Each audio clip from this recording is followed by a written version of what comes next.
From the KHOU 11 studios, it's Great Day Houston. And now here's your host, Deborah Duncan. Good morning, everyone. Welcome to Great Day. Thank you very much. Thank you, thank you, thank you. Oh, that camera was getting a little close here. All right.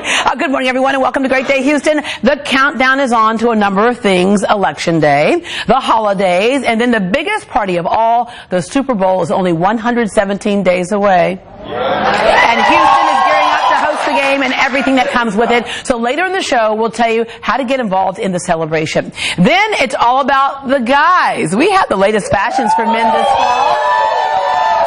Simmer down, ladies, but you will like it.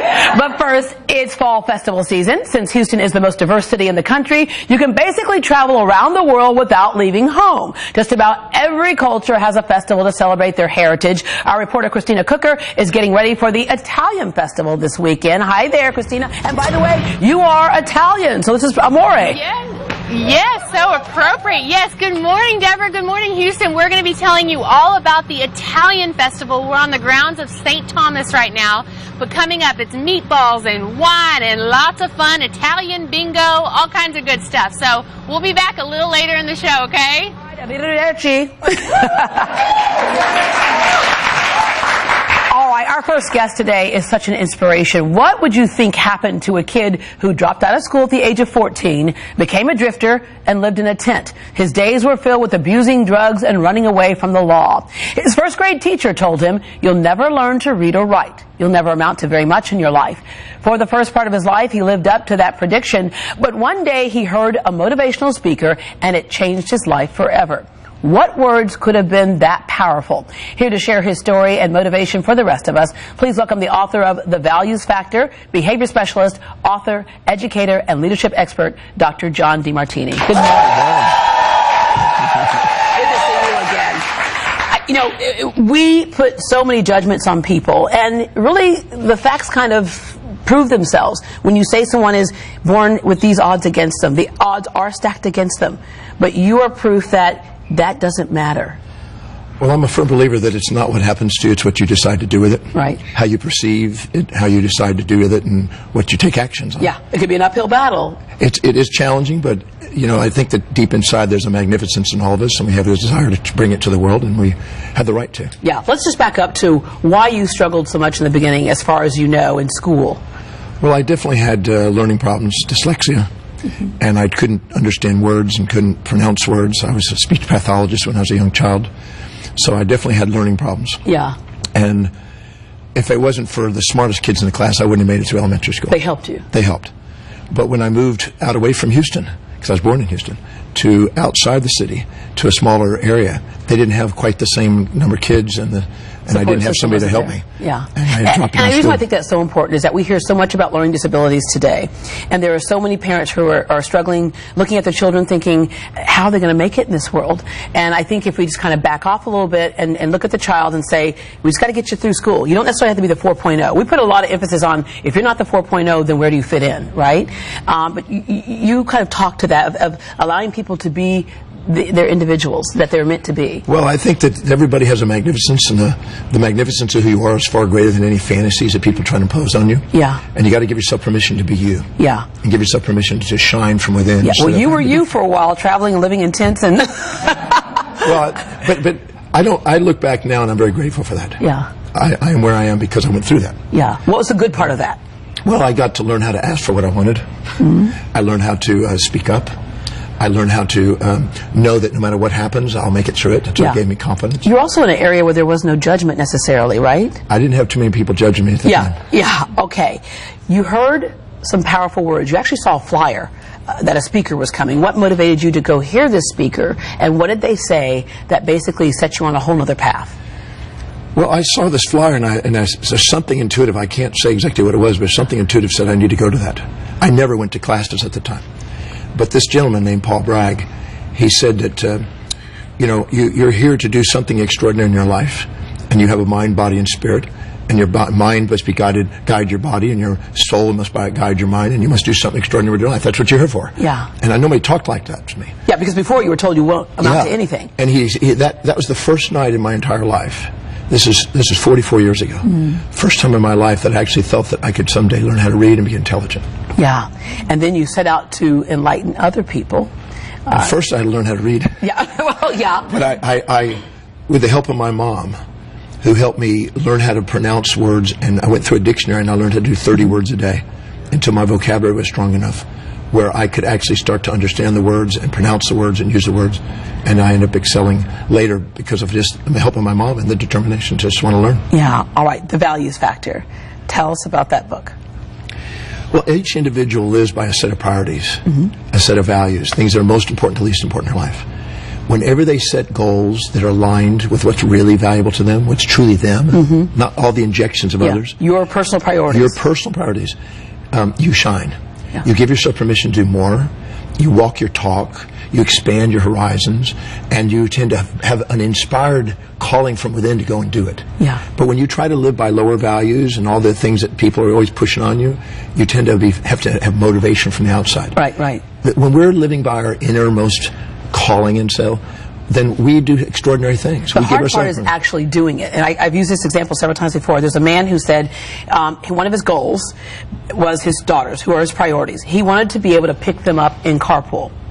And he goes, I just can't. And his life coach said that's because they're not a priority. And he got very offended by that because my daughters are my priority. She goes, not if what you want to do is pick them up at carpool. Let's go through your day and figure out why you aren't able to accomplish that priority. And by the end of the day that they had gone through everything, she goes, first of all, you're not getting coffee in the break room and talking to every employee. I appreciate you love your employees, but you're going to put the coffee machine in your office. All right, 30 minutes cut out right there, right? So by the time they went through his day and prioritized things, he was in carpool every day. Well, the thing is when what your life demonstrates what you value, and if you really value it, you find a way of making it happen. And just what you're saying. Yeah. And so you have to be really clear about who you are. Yeah. Because what your identity revolves around what you really value. And giving yourself permission to prioritize your life and delegate other things and get on with what's most meaningful is the most fulfillment, the most inspiration, the most energy. You got an amen from the audience. You know, that's where you realize your magnificence, when you actually can look in the mirror and say, I'm living congruently with who I am. But it also, I think, makes you a better leader. Well, you automatically, spontaneously emerge as a leader when you're congruent and have integrity, because that's what integrity really means. You're being true to yourself. And when you do, you have a desire to want to make a difference in other people and serve people. Automatically, because if you don't fill your day with challenges that inspire you, it fills up with challenges it doesn't. Yeah. If you don't fill your day with priorities, they're really high priorities, it fills up with low priorities. And people who live by highest priority and what's really meaningful, they love tackling challenges. Like the boy who does his video games, he can't wait to get up in the morning and do his video games. He wants to go to the most advanced one and more advanced ones. Yeah, I have that boy. I wish he would do that with his homework too. But when people are doing something really important to them, they tackle challenges, and that's what makes them leaders. Yeah, and you know, let's go in, I talked about, kids with learning disabilities. When you look at what they really love, you can find out how that would apply to future careers, as opposed to trying to make our kids, and I'm on a soapbox about this because I struggle with my son, is trying to make them good at everything. Do we have to be good at everything? No, in fact, you don't want to be good at everything because you'll probably not be great at something. So what's important is to take what it is that they love doing that is truly inspiring and link the other things to it. I'm able to work with a lot of teens, and particularly in Africa. And when I can find out what they really love doing and ask, how is the class they're taking here, how's it helping you do that? If they can't see it, they're not engaged in the class, they do poorly. Right. The second they can see how what they're doing is helping them fulfill what's really valuable to them and make links, they excel in a whole bunch of areas because they're focused on what inspires them. Yeah. Secretary Robert Gates was on the show a few months ago, and he wrote a book on leadership, and he says that we have this lack of leaders. Do you see it that way? Is it that the leaders are discouraged, or we're not creating or growing leaders anymore? Well, I'm in the leadership. I travel around the world helping people that. I believe that everyone has a leader inside them according to what is most meaningful to them. Right. But we sometimes compare ourselves to others instead of compare our actions to our own dreams. And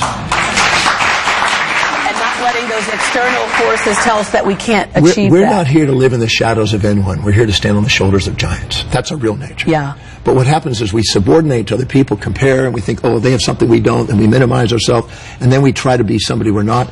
It was Emerson who said, envy is ignorance and imitation is suicide. Oh, wow. We have to be willing to be the authentic us. Our leader comes and is automatically emerges when we give ourselves permission to be us. You travel around the world. You live around the world. Do you find that all human beings are basically wanting the same thing? I do. I find that everybody wants to be loved and appreciated for who they are. They want to share their love and appreciation, and they want to do something that makes a difference. Yeah. So for the values factor, so I'm always looking at stocking up all my Christmas gifts and stuff like that. Who is the values factor for specifically? Well, it's for any individual that wants to take their life to a higher level, wants to expand.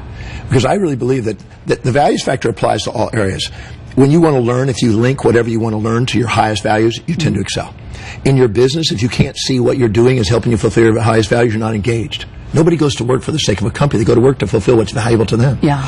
In their finances, if they don't value wealth, money circulates through the economy from those who value it least to those who value it most. Right. And I would say don't chase the dollar will chase you if you're It'll follow you if you're doing something inspiring. Yeah. And in a relationship, you want to be loved and appreciated for who you are, and who you are revolves around what you value. And I always say all that I am and all that I am not, but I had to learn that. Both. And then in your relationship with people and society, if you help other people get what they want to get in life, you get more of what you want to get in life. Yeah. So in all areas of life, the values are applicable. So that little boy who was not going to ever amount to anything is now Dr. Demartini. Thank you so much for coming through. I'm going to ask you, do you still live on that ship, The World? I do. Wait, no, this is the coolest thing. Yeah, tell me about this ship that you live on. Like, this is basically your home. Well, it's a private condominium ship that we travel all over the world, and I go off and on it as I'm traveling around the world speaking. And it's a group of people that are dedicated to making a difference in the world, that we just travel the world and we explore the world, basically. We're pioneers. I want to come visit you one day. Yeah. Dr. Demartini, thank you. Thank you again. Thank you. All right, for more on Dr. Demartini and the values factor, you can log on to our site, greatdayhouston.com. We can tell you how to get that book.